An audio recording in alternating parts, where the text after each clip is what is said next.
Route 10 is a project that we, meaning Vanessa Seaton, Darren Watson, Katrina Bowen, and myself, we came up with about more than a year ago. We would have been part of the St. Philip Parish Independence Committee last year, and we wanted to continue doing something special for our parish. So we came up with Route 10. As I said, it's a project. It has three main components, which is the St. Philip book, written by G. Dale Forde, and out of the St. Philip book, we did Route 10.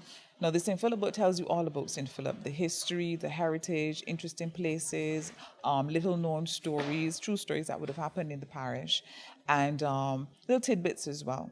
So based on that, we came up with Route 10. The Route 10 bus is, if you're taking national transportation owned by government from the Fairchild Street bus terminal, it would be the Bayfield bus. Route 10 has always been Route 10 Bayfield. And some people used to refer to it as the straight road bus because it leaves Fairchild Street bus terminal and it comes straight up Highway 5. If it has changed, I'm not aware of it. Maybe it makes some diversions, but as far as I know, it goes straight from Fairchild Street bus terminal straight to Bayfield, passing through 6 Roads, of course.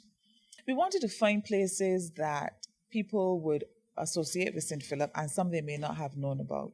So we started with the landmarks, for example, Ragged Point or East Point Lighthouse, Three Houses Park. Some people may or may not have heard about Golden Grove, which has a particular interesting history associated with the Buster Rebellion. Most people associate the Buster Rebellion with Bailey's Plantation, but some of it spilled over into Golden Grove. We also did Carrington. It's not a factory anymore, but it's a transloading station now. So we were looking for locations where people would have known about, yes, but they may not have necessarily known the history about some of these locations, and some they probably would not have known about either. Oh, that's a loaded question. There's so many things that make us special and so many things that make us different. Top of mind is that we are, in fact, the largest parish, the very largest parish in Barbados. I think the second largest parish would be Christchurch, and we are nearly double the size of Christchurch. Our population may be not as concentrated as St. Michael in the urban area, but we do have a population estimated to be about 40,000 people. St. Philip has been known as one community, one group of people, one family. That has changed somewhat because with expansion and other people moving in, it's changed a little bit. So that's even another reason why we felt that it was important to do Route 10 for those people who would have lived in St. Philip and would have always been harking back to those good old days, and those people who have now moved into St. Philip and probably would not have been familiar with those things that make us special and unique. We have been asked that question a lot.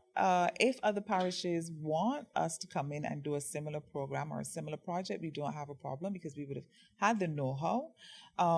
Route 10, an element of it is called Route 10 on the Move. So we have been in St. Peter so far because we actually went into St. Peter to interview Stiffy. We want to go into other parishes and focus on some of their landmarks and some of their interesting people and places as well. So yes, we'll be going to other parishes, but in smaller components as compared to what Route 10 is, which is all about St. Philip.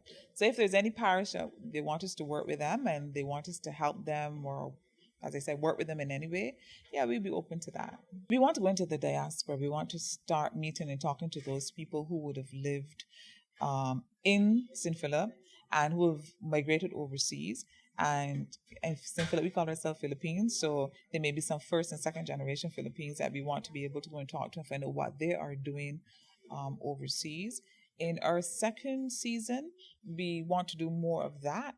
Route 10 is also about promoting St. Philip as a visitor destination, a tourism destination. And of course, one of our main sponsors is Crane. So we want to work closely with Crane so that their guests can get firsthand knowledge and be able to experience what St. Philip is all about. So immediately, those are the things that we plan to do. Hi, my name is Dale Forde. I am producer and co-executive producer of Route 10, and you need to be reading Zeitgeist Entertainment Magazine.